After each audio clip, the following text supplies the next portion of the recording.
प्राय डायबिटीज के मरीज को एक तो किडनी फेल होता है, उसको अंधापन आता है आंख में। बीमारी को ठीक कर देने से क्या होता है कि वो फिर कंटिन्यूअस रिवेन्यू का सोर्स नहीं रहता, मरीज मान लीजिए ठीक हो गया। नमस्कार दोस्तों, स्वागत है आपका हमारे एक नए पॉडकास्ट में, जहां पर हम लोग बात करेंगे डायबिटीज के बारे में। डायबिटीज एक समान समस्या है जो हर एक लोगों को लगभग होता है। तो हमारे साथ मौजूद है डॉक्टर विजय राघवन सर, और हम आज सर से जानने का कोशिश करेंगे कि डायबिटीज होता क्या है। सर, आप थोड़ा इस बारे में बताइए। डायबिटीज बेसिकली ब्लड में शुगर की मात्रा 200 से ज्यादा हो, इसको डायबिटीज कहते हैं। डिफिनेशन के हिसाब से खाना खाने के 2 घंटा बाद आपका शुगर 200 से ज्यादा है और ये बार बार आ रहा है, लगातार 3 जांच में 200 से ज्यादा आ रहा है, तब उसको डायबिटीज कहते हैं। लेकिन आजकल वो डिफिनेशन को चेंज कर दिया गया है। अभी वर्तमान में किसी भी आदमी को 140 से ज्यादा यदि शुगर है खाना खाने के 2 घंटा बाद, तो उसको भी डायबिटीज के रेंज में ला दिया गया है। लेकिन एक्चुअल में 200 से ज्यादा शुगर को ही डायबिटीज कहते हैं। और अगर किसी को डायबिटीज है तो लक्षण क्या होंगे सर? प्राय जैसे यदि डायबिटीज शुरू में होता है तो उस समय उसको ज्यादा पेशाब लगना, अचानक वेट लॉस होना या मोटापा होना, ये सभी डायबिटीज के लक्षण है। लेकिन आजकल के तारीख में डायबिटीज का कोई भी लक्षण नहीं होता है। डायबिटीज आदमी को 500-600 शुगर भी रहने पर उसको मालूम ही नहीं चलता है कि उसको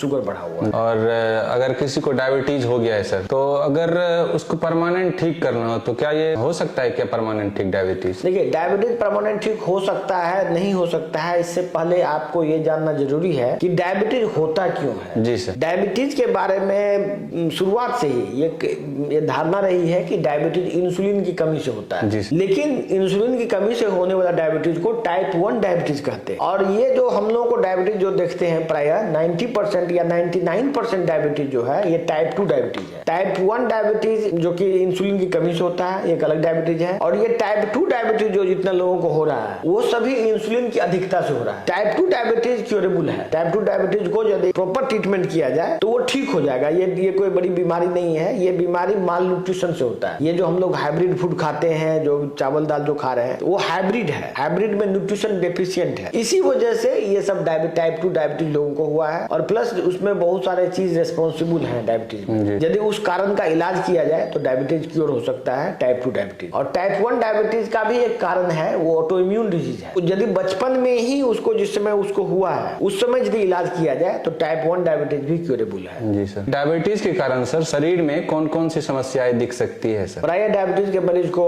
एक तो किडनी फेल होता है, उसको अंधापन आता है आंख में, के बाद किसी को घाव हो जाता है, किसी का ब्रेन डैमेज हो जाता है, मतलब मेमोरी लॉस हो जाता है। इस तरह से पूरे बॉडी में हर एक ऑर्गन को डायबिटीज प्रभावित करता है। और उसका बहुत आदमी को बच्चा नहीं होता है, स्पर्म काउंट घट जाता है, सेक्सुअल प्रॉब्लम, बहुत सारा प्रॉब्लम है। मतलब डायबिटीज में एक और प्रॉब्लम है।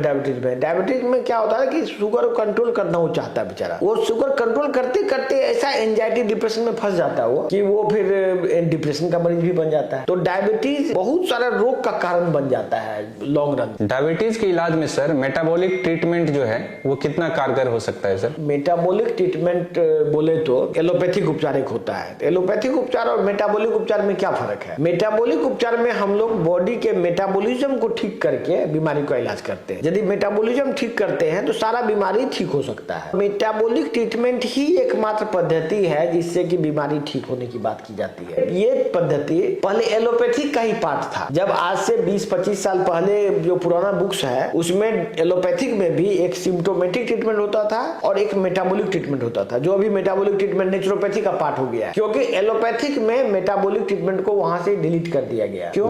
क्योंकि ये प्रॉफिटेबल बिजनेस नहीं बनाता था, ये बीमारी को ठीक कर देता। बीमारी को ठीक कर देने से क्या होता है कि वो फिर कंटिन्यूअस रिवेन्यू का सोर्स नहीं रहता। मरीज मान लीजिए ठीक हो गया तो वो फिर कंटिन्यूअस रिवेन्यू में नहीं रहता, वो फिर ठीक होकर चला जाता है। तो वो हेल्थ सिस्टम को पैसा नहीं देता फिर आगे। तो इसीलिए इस ट्रीटमेंट को प्रॉफिटेबल नहीं होने की वजह से इसको उस जगह से डिलीट कर दिया गया। और ये ट्रीटमेंट अभी भी एग्जिस्ट करता है, नेचुरोपैथी, आयुर्वेद, इस सब के फॉर्म में। और विदेशों में जैसे अमेरिका वगैरह में जाएंगे तो मेटाबॉलिक ट्रीटमेंट का एक बहुत बड़ा ब्रांच है, उसका बड़ा कॉलेज सब होता है। वहां पर मेटाबॉलिक ट्रीटमेंट के अंडर में ही नेचुरोपैथी, आयुर्वेद को घुस के अंडर में पढ़ाई होता है। तो ये चीज, अगर सर कोई डायबिटीज का मरीज है तो वो क्या दवाई के साथ साथ प्राकृतिक उपचार को ले सकता है? सर? देखिए, ये जो दवाई है डायबिटीज का, जो भी लोग इलाज ले रहे हैं, उससे तो शुगर कंट्रोल नहीं हो सकता है। शुगर कंट्रोल होता भी नहीं है, और प्लस वो बहुत लंबे समय तक वो मल्टीपल बीमारी से ग्रसित हो जाता है। तो यदि आप प्राकृतिक चिकित्सा में आना चाहते हैं, मेटाबॉलिक चिकित्सा लेना चाहते हैं, तो वो ट्रीटमेंट का क्या जरूरत है? उससे सुपीरियर ट्रीटमेंट है ये। आज से नहीं, पहले भी जब एलोपैथी का ही पार्ट था मेटाबॉलिक चिकित्सा, उस समय भी मेटाबॉलिक चिकित्सा ही सुपीरियर था एलोपैथी में। बाद में इसको नॉन प्रॉफिटेबल करके इसको वहां से हटा दिया गया है। अदरवाइज बीमारी को ठीक करने की जब भी बात होती है तो मेटाबॉलिक ट्रीटमेंट से ही होता है। ये आज नहीं, बहुत पुराना बात है ये, उसी समय से ये हो रहा है। जी सर, अगर कोई डायबिटीज का मरीज है सर, तो डाइट का कोई रोल होता है क्या सर? डाइट का ही तो रोल होता है ना। डायबिटीज तो का वजह ही है भोजन। आप जो भोजन करते हैं वो जो न्यूट्रिशन डेफिशिएंट भोजन है, आप माल न्यूट्रिशन का भोजन कर रहा है, तो माल न्यूट्रिस्ट होके ही तो डायबिटिक बनता है। तो न्यूट्रिशन ही तो मेन चीज है डायबिटीज का। तो न्यूट्रिशन को इम्प्रूव करके डायबिटीज ठीक भी हो सकता है और इसका स्वास्थ्य भी बेहतर हो सकता है। क्या ब्लड प्रेशर और कोलेस्ट्रॉल को सर नियंत्रित किया जा सकता है? हाँ, ब्लड प्रेशर जो होता है, ब्लड प्रेशर क्यों होता है, ब्लड प्रेशर पर डिटेल्स में भी बात कर सकते हैं हम लोग कभी दूसरे वीडियो में। लेकिन ब्लड प्रेशर कोई बहुत बड़ा बीमारी नहीं है। ब्लड प्रेशर तो